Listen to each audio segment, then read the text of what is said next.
সুপ্রিয়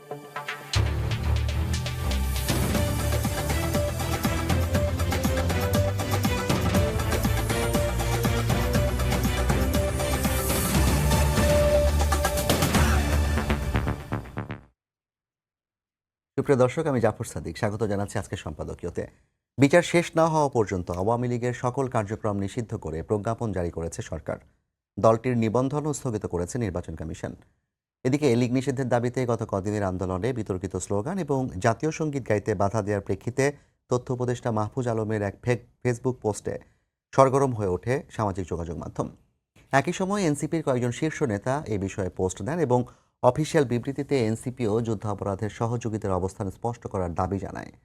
অন্যদিকে আওয়ামী লীগ নিষিদ্ধের আড়ালে নাটক হচ্ছে দাবি করে সব জায়গা থেকে বিএনপিকে বাদ দেওয়ার চেষ্টা চলছে বলে মন্তব্য করেছেন বিএনপি নেতা মির্জা আব্বাস। প্রাসঙ্গিক বিষয় নিয়ে আজকের সম্পাদকীয় যুদ্ধাপরাধের দায়, আর এই নিয়ে আলোচনার জন্য আমাদের সঙ্গে উপস্থিত আছেন ব্যারিস্টার মীর মোহাম্মদ হেলাল উদ্দিন, কেন্দ্রীয় সহ সাংগঠনিক সম্পাদক বিএনপি, ফয়েজ আহমদ, প্রধান উপদেষ্টার সিনিয়র সহকারী প্রেস সচিব, এবং দেলওয়ার হোসেন, সহকারী সেক্রেটারি, ঢাকা মহানগর দক্ষিণ, বাংলাদেশ জামায়াত ইসলামী। দর্শক, আপনারাও এই আলোচনায় অংশ নিতে পারেন। এর জন্য আপনাদের ফোন করতে হবে টেলিভিশনে দেখানো নম্বর, এছাড়া ফেসবুকের মাধ্যমে আপনাদের মন্তব্য পাঠাতে পারেন। আলোচনা শুরুতে জানিয়ে দেব এখনকার প্রধান শিরোনামগুলো। এবার আওয়ামী লীগের নিবন্ধন স্থগিত করল ইসি। দিনভর বৈঠকের পর সিদ্ধান্ত, কার্যক্রম নিষিদ্ধ করে প্রজ্ঞাপনের নির্দেশনা বাস্তবায়ন করবে স্বরাষ্ট্র মন্ত্রণালয়।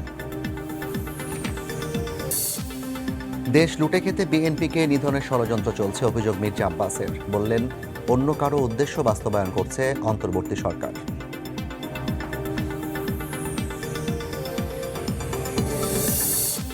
স্বাস্থ্যসেবার মান উন্নয়নে একে অপরকে দোষারোপ নয়, গাফিলতি বন্ধের নির্দেশ প্রধান উপদেষ্টার। আগের আমলের সব ভুলে সিভিল সার্জনদের নতুন উদ্যমে কাজ করার আহ্বান। এবং দুবাইয়ের সাবেক আইজিপি বেনজির পত্নীর 2টি ফ্ল্যাট জব্দের আদেশ। 15 বছরে বিদ্যুৎ খাতে হরিলুটের অভিযোগ। 172 কেন্দ্রের তথ্যের খোঁজে বিভিন্ন দপ্তরে দুদকের চিঠি।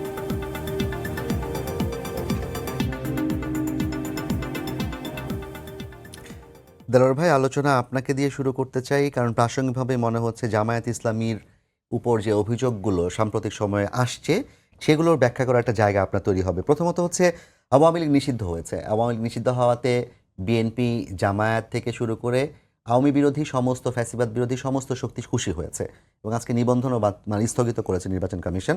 আওয়ামী লীগ নিষিদ্ধ বলতে তাদের কার্যক্রম নিষিদ্ধ হয়েছে বিচার চলাকালীন সময় পর্যন্ত। কিন্তু এই নিষিদ্ধ করার জন্য এনসিপির নেতৃত্বে একটা দাবি উঠেছিল এবং আন্দোলন করা হয়েছে। সেখানে দলমত নির্বিশেষে অনেকেই যুক্ত হয়েছেন। দলীয়ভাবে বিএনপির যুক্ত হওয়ার কোনো প্রমাণ পাওয়া যায়নি, তবে জামায়াত এবং অন্যান্য দলের বেশ অংশগ্রহণ ছিল। শাহবাগে একটি স্লোগান উঠল, গোলাম আজমের বাংলায় আওয়ামী লীগের ঠাঁই নেই। এবং এই স্লোগানের পরপরই পরদিন বোধ হয় জাতীয় সঙ্গীত গাওয়ার সময় কিছু মানুষ জাতীয় সঙ্গীত গাইতে বাধা প্রদান করলো। সব মিলিয়ে এটি নিয়ে মাহফুজ আলম ফেসবুকে পোস্ট দিলেন যে এই ধরনের কার্যক্রমের বিপক্ষে তার অবস্থান, এবং এনসিপির বেশ কয়েকজন নেতা পোস্ট দিলেন। এবং এর পরপরই আমরা দেখলাম মাহফুজ আলমকে ব্যক্তিগতভাবে আক্রমণ করে বিভিন্ন পোস্ট দেওয়া হচ্ছে, তার ব্যক্তিগত আক্রমণ করে বিভিন্ন কথা বলা হয়েছে। এবং তাদের অনেকেরই ফেসবুক প্রোফাইল ঘেটে আমরা দেখতে পেয়েছি তারা জামায়াত ইসলামী কিংবা ইসলামী ছাত্র শিবিরের রাজনীতির সাথে জড়িত। তামিরুল মিল্লাত মাদ্রাসা, যেটি ইসলামী ছাত্র শিবিরের একটা অন্যতম ঘাঁটি বলা যায়, যেখানে অনেক কর্মী এবং নেতা আছে, সেখানে মাহফুজ আলমের নামে গরু জবাই করা হলো এবং সেখানে ভোজ করা হলো আওয়ামী লীগ নিষিদ্ধ হওয়ার পর খুশিতে উল্লাসে। এই বিষয়গুলোকে আপনি কিভাবে দেখছেন? এটি কি জুলাই অভ্যুত্থানের যে চেতনা, যেই স্পিরিট, সেটিকে নষ্ট করছে কিনা? ধন্যবাদ জাফর সাদিক ভাই আপনাকে, আর সাথে আজকের অনুষ্ঠানে যারা বিজ্ঞ আলোচকবৃন্দ আছেন তাদেরকেও আন্তরিকভাবে সালামে অভিনন্দন জানাচ্ছি। পাশাপাশি সময় টেলিভিশনের দর্শক যারা এখন যারা দেখছেন এবং সামনেও যারা দেখবেন তাদের সবাইকে আমার পক্ষ থেকে আন্তরিক সালাম এবং অভিনন্দন। আসসালামু আলাইকুম রহমতুল্লাহ। আপনি যে বিষয়টি বলেছেন যে মাহফুজ আলমের যে স্ট্যাটাস, আমি প্রথমে বলতে চাই যে মাহফুজ আলম বর্তমান অন্তর্বর্তীকালীন সরকারের একজন উপদেষ্টার জায়গা থেকে রাজনৈতিক বক্তব্য দেওয়ার সুযোগ নেই।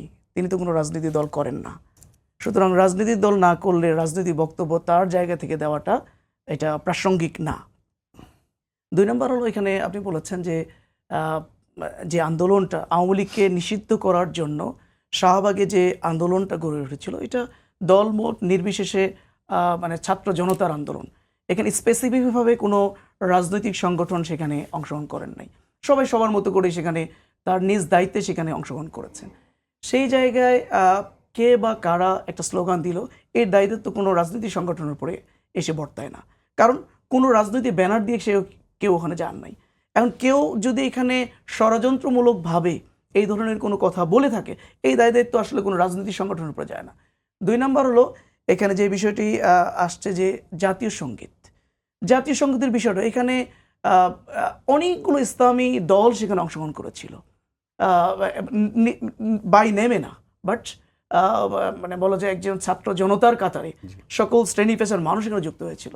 এখানে জাতীয় সঙ্গীত গাওয়ার ক্ষেত্রে কারা বিরোধিতা করলো, কারা এখানে বাধা দিল, এটা আমার কাছে স্পষ্ট নয়। এটি যদি স্পষ্ট হয়, কেউ যদি প্রমাণ করতে পারে, অবশ্যই তার বিরুদ্ধে তিনি দায়ী থাকবেন এবং তার বিরুদ্ধে শাস্তিমূলক ব্যবস্থা হবে। আমি আমার দলের পক্ষ থেকে এটুকু বলতে পারি, আমরা জাতীয় সঙ্গীতের ব্যাপারে আমাদের কোনো দ্বিমত নেই। আমরা জাতীয় সঙ্গীত যেটি আছে সেটার সাথে আমরা একমত, সেটাকে ওন করি আমরা, সুতরাং এটার সাথে আমাদের দ্বিমতের কোনো প্রশ্নই ওঠে না। আপনারা জাতীয় সঙ্গীতের ব্যাপারে কোনো দ্বিমত নেই, কিন্তু সেটি তো আপনাদের দলীয়ভাবে স্পষ্ট করে বিবৃতি এসেছে কিনা, কিংবা ৭১ প্রশ্নে আপনাদের দল থেকে এখনো মাহফুজ যেটি দাবি করেছেন যে পাকিস্তান পন্থা বাদ দিতে হবে, যুদ্ধ অপরাধের সহযোগীরা এখনো ক্ষমা চায়নি, এই বিষয়ে কিন্তু তিনি লিখেছেন। তাহলে এই বিষয়ে আপনার বক্তব্য কি হবে? আসলে এই বিষয়ে আমাদের নেতৃবৃন্দ, আমাদের আমির জামাত খুবই স্পষ্ট বক্তব্য অনেক আগে থেকে দিয়ে আসছে। আমার দলও অনেক আগে থেকে এই ব্যাপারে খুব স্পষ্ট বক্তব্য দিয়ে আসছে। আমাদের আমির জামাতের এই ব্যাপারে তার যে সাক্ষাৎকার এবং তার বিভিন্ন বিবৃতিগুলো যদি আপনারা পড়ে থাকেন, তাহলে সেখান থেকে কিন্তু এই বিষয়টা একটা স্পষ্ট হয়েছে। প্রথম কথা হলো, এটি একটা মীমাংসিত ইস্যু। 1900 স্বাধীনতা পরবর্তী সময় 1974 সালে সিমলা চুক্তির মধ্য দিয়ে যেই সেখানে যারা চিহ্নিত যুদ্ধ অপরাধী ছিল তাদেরকে পাকিস্তানে পাঠিয়ে দিয়ে, অর্থাৎ বন্দি বিনিময়ের মাধ্যমে যে চুক্তিটি সম্পাদিত, সেখান দিয়ে কিন্তু এটা ঘটনা। এর পরবর্তী সময় তখনকার সময় যিনি রাষ্ট্র ক্ষমতায় ছিলেন, বাকি সবাইকে তিনি ক্ষমা করে দিলেন। মানে তার মানে এই বিষয়টা একদম মীমাংসিত ইস্যু। শেখ হাসিনা রাষ্ট্রপ্রধান ক্ষমা করেছেন, কিন্তু যারা যুদ্ধাপরাধে সহযোগিতা করেছিলেন তারা কি ক্ষমা চেয়েছিলেন? ফেসিবাদী খুনি হাসিনা সরকার বিগত 16 বছর ধরে এই একটা ইস্যুতে বারবার কথা বলার কারণে, দেশের মানুষকে বিভক্ত করার কারণে, এই এক ইস্যুতে তিনি কিন্তু বাংলাদেশের ফেসিবাদ কায়েম করেছিলেন এবং দেশের মানুষ কিন্তু এটাকে মেনে নেয় নাই।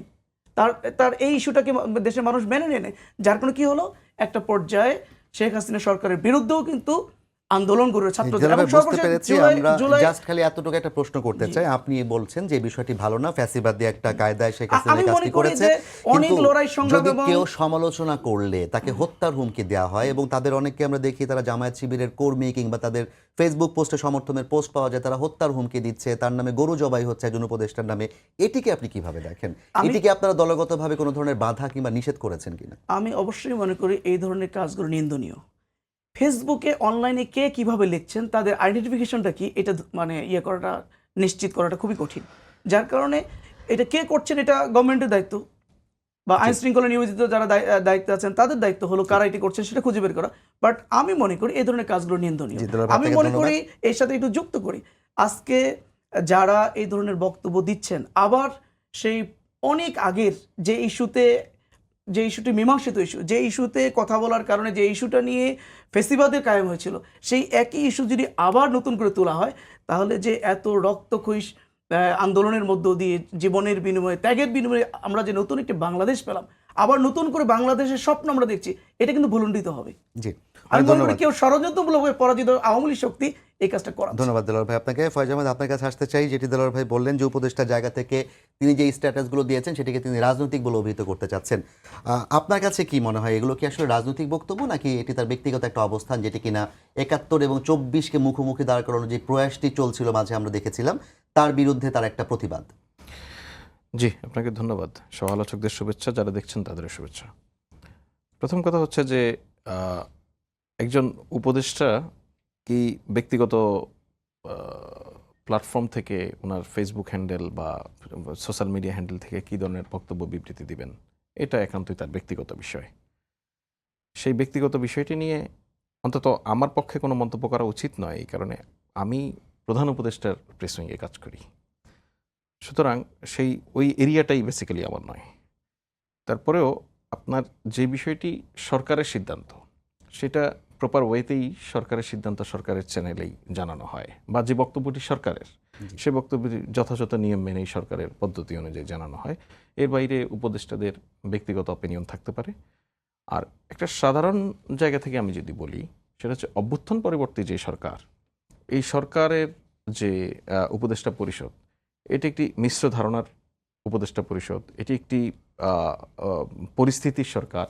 এখানে এই সরকারের যারা দায়িত্ব পালন করছেন তারা কেউই সরাসরি রাজনীতির সঙ্গে জড়িত নয়, রাজনীতিবিদ নয়। সুতরাং তাদের ব্যক্তিগত কারো যদি কোনো অবস্থান থেকে থাকে, এটা তার একান্ত ব্যক্তিগত, সেটা সরকারের নয়।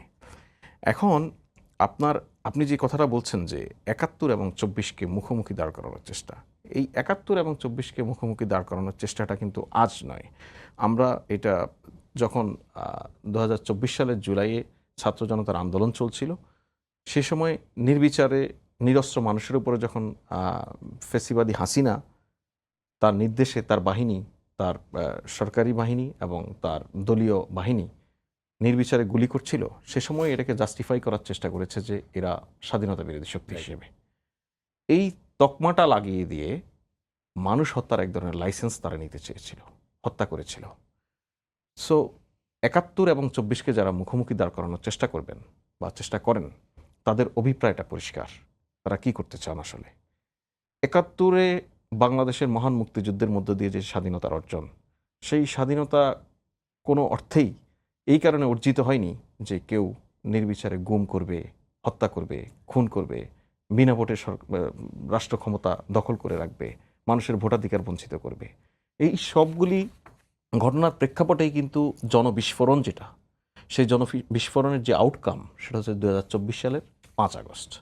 সো ৫ আগস্ট যেই ফ্যাসিবাদী শক্তি পালিয়ে গেছে, তাদের হয়তো ফ্যাসিবাদী জননী, উনি হয়তো দেশ ত্যাগ করেছেন, দেশ ত্যাগ করে উনি যেখানে অবস্থান করছেন সেখানে গিয়ে তিনি থেমে নেই, নানানভাবে ঘৃণার উদ্গীরণ করছেন উনি। এখানে আমাদের সোসাইটিতে কিভাবে বিভক্তি তৈরি করা যায়, তার বাহিনী এখানে নানান প্ল্যাটফর্মে তৎপর। সো এই তৎপরতারই একটা অংশ হচ্ছে ২৪ এবং ৭১কে মুখোমুখি দাঁড় করানোর। আমরা মনে করি ২৪ ৭১-এর পরিপূরক। ২৪ হয়েছে শুধু ৭১-এ ব্যক্তি স্বাধীন বাংলাদেশ সার্বভৌমত্ব নিয়ে বাঁচার যে অভিপ্রায়, সেই অভিপ্রায়কে বাঁচিয়ে রাখার জন্যই যখন বাংলাদেশের স্বাধীনতার সার্বভৌমত্ব ভুলুণ্ঠিত হচ্ছিল, বাংলাদেশ কারো জন্য রাজ্যে পরিণত হচ্ছিল, বাংলাদেশের মানুষ যেই মুক্তির সন্ধান করেছিল ১৯৭১ সালে বা তার পূর্ববর্তী সময় ধরে, সেই স্বাধীনতা যখন মানুষের কেড়ে নেওয়া হয়েছে, সেই স্বাধীনতাকে আবার ফিরিয়ে দেওয়ার জন্য যে আন্দোলন, সেটা ২৪-এর অভ্যুত্থান। সুতরাং কোনো অবস্থাতেই ৭১ এবং ২৪কে মুখোমুখি দাঁড় করানোর কোনো সুযোগ নেই। এই দাঁড় করানোর যারা চেষ্টা করে, তারা একটি ষড়যন্ত্রের অংশ মাত্রের বাইরে কিছু নয়। এবং কেউ যদি ২৪-এর আন্দোলনকে ৭১-এর সাথে তুলনা করে ২৪কে ভয়াবহ হিসেবে দেখাতে চায়, সেটি আসলে কিভাবে দেখবেন? দেখুন, আপনি প্রত্যেকটি ব্যাপারেরই একটি প্রক্সিমিটি থাকে।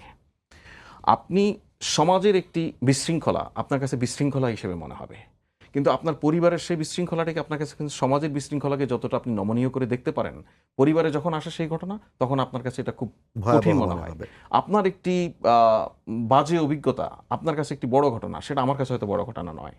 সুতরাং এই ইমিডিয়েট ২৪-এর ঘটনা যারা একদম প্রত্যক্ষ করেছেন, একটা বড় জেনারেশন যারা ৭১ দেখেনি, যারা এটাকে প্রত্যক্ষ করেছেন, যারা এটার ভুক্তভোগী, তাদের কাছে ইমিডিয়েটলি এটা মনে হতে পারে এটা ৭১-এর চেয়েও ভয়াবহ। ৭১-এ আমরা বহিঃশক্তির আক্রমণের শিকার হয়েছি।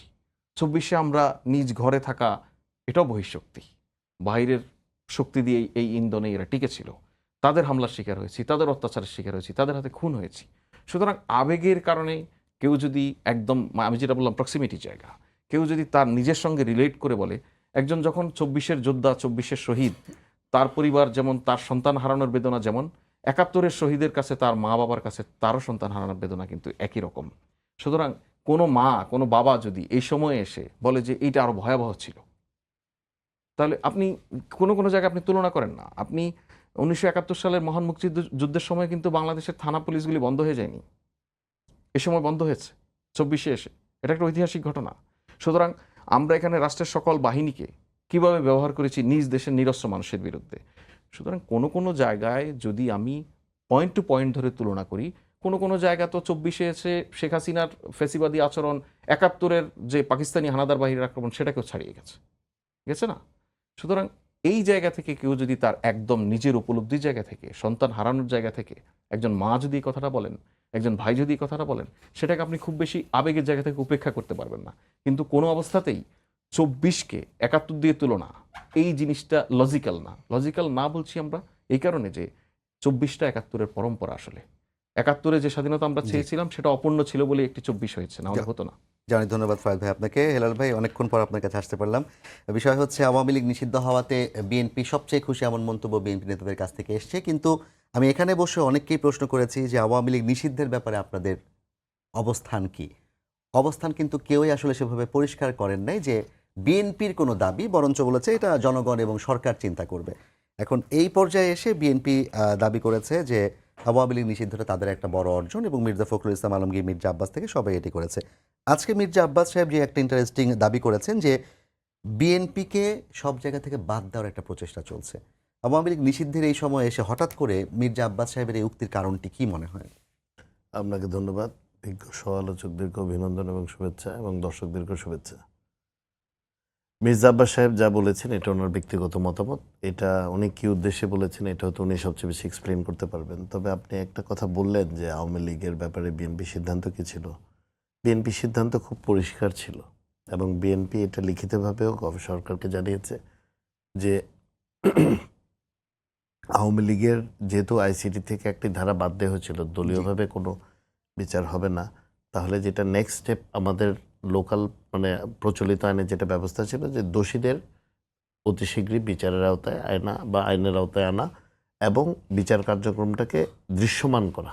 জি, ইনভেস্টিগেশন হচ্ছে, ওটা খুবই স্বাভাবিক, ইনভেস্টিগেশন হবে, কারণ দেশটা এমন একটা পরিস্থিতি দিয়ে গেছে, এখানে সব কিছু গুছিয়ে ইনভেস্টিগেশনটা শুরু করতেও তো it's a matter of time এবং লজিস্টিক্সের একটা ব্যাপার। তো দোষীদের বিচার এবং শেখ হাসিনা সহ তাদের যারা এই হত্যাকারী বলবো ওনাদেরকে, দুর্নীতিবাজ তো বটেই, এই হত্যাকারীদের বিচারের ব্যাপারে বাংলাদেশ শুধু বিএনপি কেন, বাংলাদেশের কোনো নাগরিক এখানে কোনো সময় দ্বিমত ছিল সেটা তো বলা যাবে না। তবে একটা রাজনৈতিক দল হিসেবে আমরা আইন বহির্ভূত কোনো আবেগী বক্তব্য তো বিএনপির মতো একটি দলের পক্ষে দেওয়াটা সম্ভব না। এখন যখন তারা আইন পরিবর্তন করেছে এবং সে আইনের আওতায় এসে প্রথমে তাদের কার্যক্রম স্থগিত করেছে এবং পরবর্তীতে নির্বাচন কমিশন ওনাদের নিবন্ধন স্থগিত করেছে। আপনাদের এই টক শোতেই কিন্তু আমি এই প্রস্তাবটা, তখন মানে এনসিপির কোনো এক নেতৃবৃন্দ ছিলেন আমার সাথে, আমি একই কথাই বলেছিলাম যে এটা তো আসলে আমরা চাইলেই হবে না, বা এখন কোর্টে গেলেও কোর্ট বলবে যে এখানে তো আইনটা নাই, আমি কিভাবে এটা করব।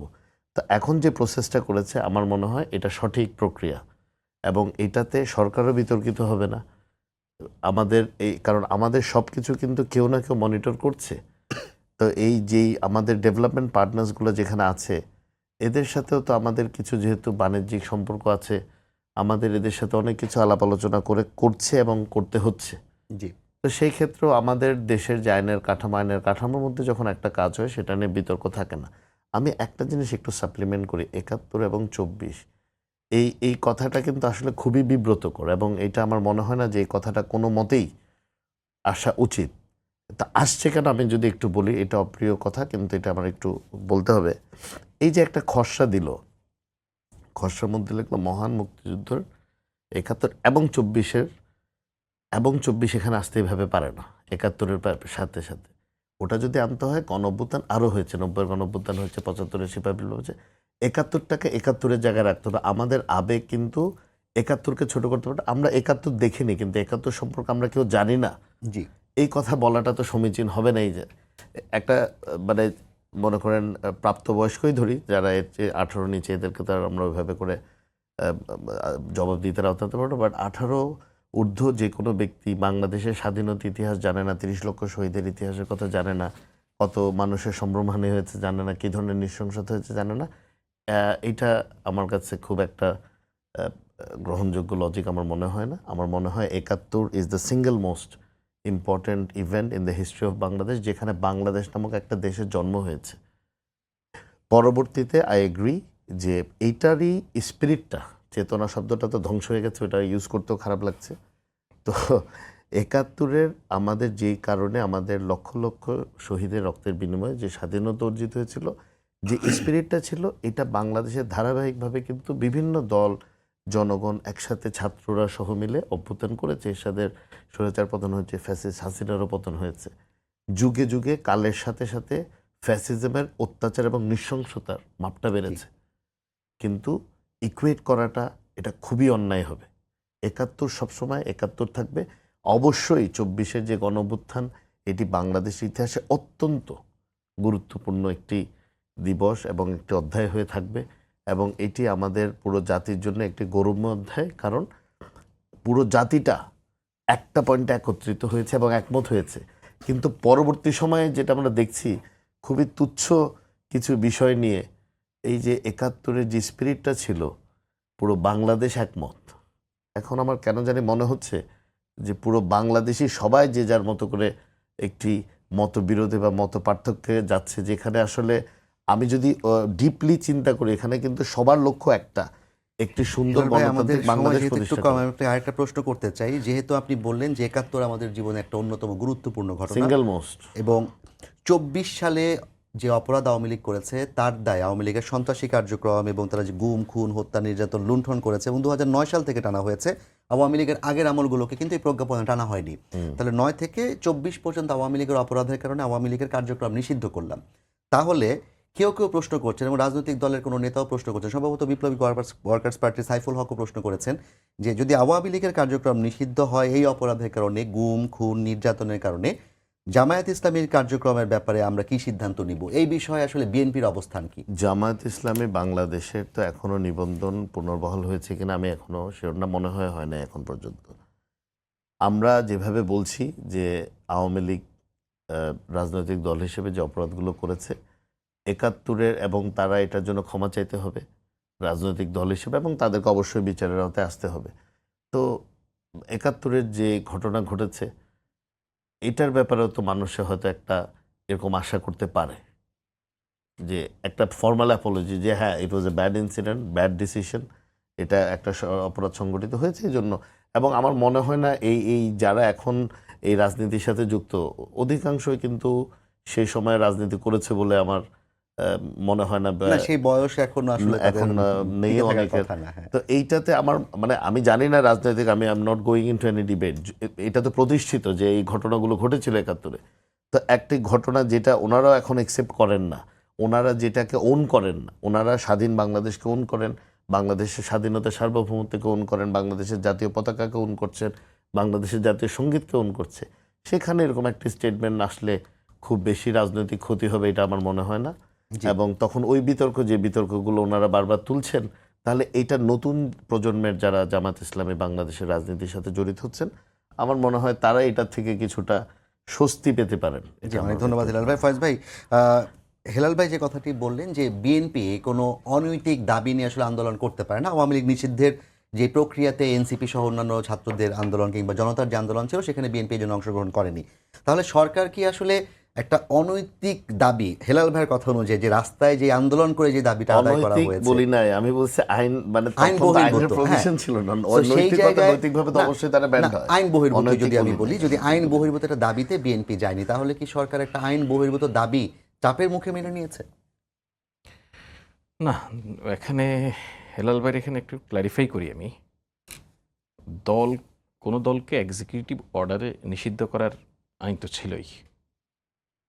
সেই ইনফ্যাক্ট যেই আইনে এখন আওয়ামী লীগের কার্যক্রম স্থগিত করা হয়েছে, বরঞ্চ ওই আইনে কার্যক্রম স্থগিত করার কোনো বিধান ছিল না, স্থগিত করার বিধানটি যুক্ত হয়েছে। আর পাশাপাশি আরেকটি আইনের সংশোধন হয়েছে, সেটি হচ্ছে আন্তর্জাতিক অপরাধ ট্রাইব্যুনাল আইন। জি। সেই আইন সংশোধন করে সেখানে দল বা যেটা আইনের ভাষায় সত্তা, সংগঠন, তাদের বিচারের বিধান যুক্ত করা হয়েছে। না, পুনর্বহাল করা সুতরাং হয়েছে, এটা আগে ছিল, হ্যাঁ, মাঝখানে পুনর্বহাল cancel ছিল, হয়েছে, আবার হ্যাঁ, পুনর্বহাল করা হয়েছে। পুনর্বহাল করা হয়েছে। তো রাজনৈতিক দল নিষিদ্ধের ক্ষেত্রে আপনি যদি খেয়াল করেন, তাহলে ৫ আগস্টের পর ৮ আগস্টে সরকার গঠনের পরে ছাত্রলীগকে নিষিদ্ধ নিষিদ্ধ করা করা হয়েছে। হয়েছিল। ওই একই আইনে কিন্তু আওয়ামী লীগের কার্যক্রমকে নিষিদ্ধ করা হয়েছে। সো আইনে ছিল না যে কার্যক্রম নিষিদ্ধ করা যায়। সরকারের দিক থেকে যে জিনিসটা সরকার আইডিয়ালি করার চেষ্টা করেছে, সেটা হচ্ছে যে যেহেতু বিচার প্রক্রিয়ার মধ্যে আওয়ামী লীগকে বা একটি দলকে বিচারের সুযোগ সৃষ্টি হয়েছে, জি। সেহেতু সবচেয়ে বড় আউটকাম ওটাই হবে যদি আদালতের মধ্য দিয়ে কোনো সিদ্ধান্ত আছে। বিচারিক প্রক্রিয়ার মধ্য দিয়ে যেন সিদ্ধান্ত আসে। কিন্তু সেই সিদ্ধান্ত আসার আগ পর্যন্ত আওয়ামী লীগ নামক এই সন্ত্রাসী সংগঠনটির কি হবে আসলে? সাক্ষীদের নিরাপত্তার ইস্যু আছে। যেই আওয়ামী লীগ প্রতিনিয়ত হত্যার হুমকি দিচ্ছে, যে আওয়ামী লীগের ফেসিবাদের জননী, জাতিসংঘ স্বীকৃত খুনি শেখ হাসিনা বিদেশে পালিয়ে থেকে সেখান থেকে অডিওতে বলছেন যে 237 জন বা 73 জন এরকম হত্যার লাইসেন্স ওনার আছে, একদম মানে পরিষ্কার হত্যার হুমকি। কিন্তু যে আওয়ামী লীগের নেতারা বলছেন যে যেই দেশে দিনের বেলায় আওয়ামী লীগ থাকতে পারবে না, সেই দেশে রাতের বেলায় মানুষকে ঘুমোতে দেব না। আমরা দেখেছি কিন্তু আওয়ামী লীগের মানুষ এদেশের মানুষকে রাতের বেলা ঘুমোতে কতটা ডিস্টার্ব করেছে। সর্বশেষ উইপন হিসেবে ব্যবহার করেছে নানান ধরনের গুজব, বিভিন্ন জায়গায় হামলা, ডাকাতির নাটক, অনেক কিছু তো করেছে। তো গুজব ছড়িয়ে পর্যন্ত মানুষকে মানে শঙ্কিত করে তুলেছে আওয়ামী লীগ। সুতরাং একটি দল যখন সিদ্ধান্ত নিয়ে নেয় সে হত্যা করবে, একটি দল যখন সিদ্ধান্ত নিয়ে নেয় যে এই দেশের মানুষকে সে ঘুমোতে দিতে পারবে না, শান্তিতে, তার মানে ওই দলের বিষয়ে আপনার ইমিডিয়েট একটা অ্যাকশনের মধ্যে দিয়ে যেতে হবে, যেখানে আমার বিচার প্রক্রিয়াকে বিঘ্নিত করার একটা প্রচেষ্টা তাদের মধ্যে রয়েছে। সেখানে অবশ্যই যে অন্তত বিচার শেষ হওয়ার আগ পর্যন্ত তাদের কার্যক্রম স্থগিত রাখা একটি প্রক্রিয়া, যেই প্রক্রিয়া আপনার আইনি সুযোগ সৃষ্টি করে। আপনি দেখুন, আপনি এই সরকারকে একটা জিনিস খুব শক্তভাবে মোকাবেলা করতে হয়, সেটা কি একই সঙ্গে একটা অভ্যুত্থান পরবর্তী মনোভাব, অভ্যুত্থান পরবর্তী সার্বিক অবস্থার ইমোশন, ডিমান্ড, এসবগুলি যেমন তাকে দেখতে হয়, একই সঙ্গে প্রচলিত যে আইন রয়েছে সেই আইনের ধারাটাকেও দেখতে হবে। সুতরাং আপনি আওয়ামী লীগ সন্ত্রাসী সংগঠন, সন্ত্রাসী কার্যক্রম করছে, এটা যেমন সত্য। আওয়ামী লীগ যে হুটহাট করে চোরাগুপ্তা হামলা করছে, হুটহাট করে বিভিন্ন জায়গায় মিছিল বের করছে, আপনি হুট করে একজনকে ধরে ফেলতে পারেন না মিছিলের অপরাধে। এখন তার কার্যক্রম নিষিদ্ধ আইনিভাবে, এখন আপনি তাকে ধরতে পারেন। সুতরাং এই আইন, তাদের কার্যক্রম স্থগিতের পর আওয়ামী লীগের any activities, any form of activities, social media সহ সব নিষিদ্ধ। Any form of social media থেকে ইন্টারনেট প্ল্যাটফর্ম, ভার্চুয়াল প্ল্যাটফর্মে যত ধরনের আছে। সুতরাং এই ধরনের কার্যক্রমে এখন আওয়ামী লীগের হয়ে যারা অংশ নিবে বা আওয়ামী লীগের যে সমস্ত লোকজন অংশ নিবে তাদেরকে আপনি একটা লিগ্যাল ফ্রেমওয়ার্কের মধ্যে নিয়ে আসতে পারবেন। এটা একটা সুযোগ সৃষ্টি হলো। এই সুযোগটা কেন তৈরি দরকার হলো আমাদের জন্য? এই জাতির নিরাপত্তার জন্য, এই দেশের সার্বভৌমত্বের জন্য। আওয়ামী লীগ প্রতিনিয়ত এই দেশের সার্বভৌমত্বকে অস্বীকার করছে। আপনি যদি খেয়াল করে দেখবেন, আওয়ামী লীগের বড় বড় নেতারা, অ্যাক্টিভিস্টরা বিভিন্ন জায়গায়, বিভিন্ন বিদেশি টেলিভিশনে, বিশেষ করে ভারতের টেলিভিশনে বলছে যে আমি এখন বাংলাদেশি, আমি এটা বলতে লজ্জাবোধ করি, বাংলাদেশ আমার দেশ না।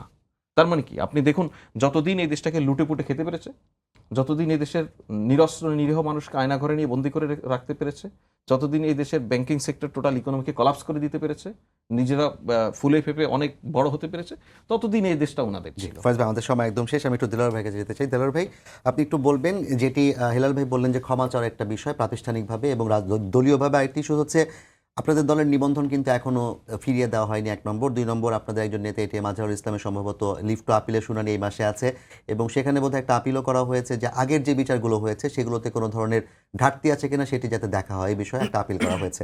আপনারা কি মনে করেন যে আওয়ামী লীগ আপনাদেরকে নিষিদ্ধ করেছিল, তারা এখন নিষিদ্ধ হয়েছে, ভবিষ্যতে আবার এই হিস্ট্রি ফিরে আসার কোনো সুযোগ আছে? আমি প্রথমে মনে করি, আমি একজন তরুণ প্রজন্মের নেতা হিসেবে আমি 47কে ওন করি, আমি 52কে ওন করি, আমি 71কে ওন করি এবং আমি 24-এর এই আন্দোলনে যেহেতু আমি নিজেই অংশগ্রহণ করেছিলাম, সুতরাং এটাকে তো ওন করতেই হবে এবং এটাকে আমি খুব ভালোভাবে একটু 2 মিনিট। আমার দলও কিন্তু একইভাবে 47কে ওন করে, 52কে ওন করে এবং স্বাধীনতা পরবর্তী সময়ে এদেশের স্বাধীনতাকে ওন করে, এদেশের জাতীয় পতাকাকে ওন করে, জাতীয় সঙ্গীতকে ওন করে এবং সকল গণতান্ত্রিক আন্দোলনে কিন্তু জামাত ইসলামী অংশগ্রহণ করেছে।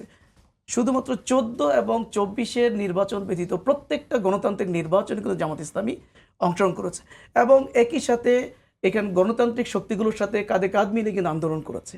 সুতরাং এই 71 ইস্যুতে আমাদের দল, আমাদের নেতৃবৃন্দ একাধিকবার স্পষ্ট করেছেন আমাদের অবস্থান, কিন্তু আপনাদের কর্মীরা সেটি মানতে চায় না কেন? নতুন করে আর স্পষ্ট করার বিষয় এখানে আমি মনে করি না নতুন করে। এখন বিষয় হলো যে এইখানে নতুন করে তারা এই বিষয়টা কেন আসছে। আমার ভাই বলেছেন এখানে, ফয়েজ ভাই, যে আসলে এখন আমরা 16 বছর ধরে এই আওয়ামী ফেসিবাদী সরকার যে গণহত্যা চালিয়েছে, যে নির্যাতন চালিয়েছে, যে গুমের রাজনীতি শুরু করেছিল, এর বিরুদ্ধে যখন ছাত্র জনতা ফুঁসে উঠেছে, যখন তাদেরকে একটা পর্যায়ে বাংলাদেশ থেকে বিতাড়িত করেছে, তখন তারা আবার বাংলাদেশে ফিরে আসার জন্য গেম খেলতেছে। এই গেমের একটা পার্ট আমি মনে করি আজকে যারা আবার নতুন করে সেই ইস্যুটাকে সামনে নিয়ে আসছেন, তারা ফেসিবাদের সেই আচরণের প্রদর্শন করছে। সেটি কি আমি আপনার মনে করি- দলের কর্মী হলেও তারা, যদি দল- আপনার দলের কর্মীরাও এই কাজে যুক্ত থাকে? হ্যাঁ, যদি দলেরও কোনো কর্মী যদি আবার সেই ৭১ ইস্যু নিয়ে যদি আবার কথা বলে থাকে, আমি মনে করি সে ফেসিবাদের দোষ। কারণ ফেসিবাদী শক্তিরাই এই কাজ করেছিল। এই কাজ করে মূলত বাংলাদেশে ফেসিবাদ কায়েম করেছিল, হত্যা রাজনীতি শুরু করেছিল, গুমের রাজনীতি শুরু করেছিল। সুতরাং আজকে যখন সকল দল মত নির্বিশেষে নতুন বাংলাদেশকে গড়ে তোলার সময় এসেছে, তখন এই ধরনের আবার সেই পুরাতন একটা ইস্যু, যেটা মীমাংসিত ইস্যু, সেটা সামনে এসে আবার বাংলাদেশকে বিভক্ত করার কোনো সুযোগ নেই। জি দেলোয়ার ভাই, আপনাকে ধন্যবাদ। আমি একটু হেলাল ভাই সর্বশেষে 1 মিনিট আপনাকে দিতে চাই।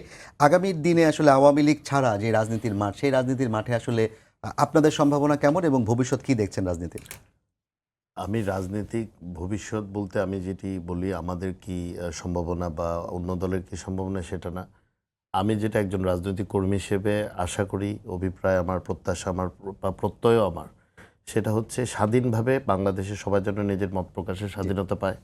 আমরা যেন আমাদের দেশের স্বাধীনতা সার্বভৌমত্বকে সমুন্নত রাখতে পারি এবং জাতি হিসেবে এবং রাজনৈতিক নেতাকর্মী যে দলের হই না কেন, জাতীয় স্বার্থ যেখানে সংশ্লিষ্ট, ন্যাশনাল ইন্টারেস্টের ব্যাপারে আমরা যেন সবাই একমতে আসতে পারি, সেই রাজনৈতিক ধারা যেন বাংলাদেশে প্রতিষ্ঠিত হয়। এটাই আমার একজন রাজনৈতিক কর্মী হিসেবে চাওয়া।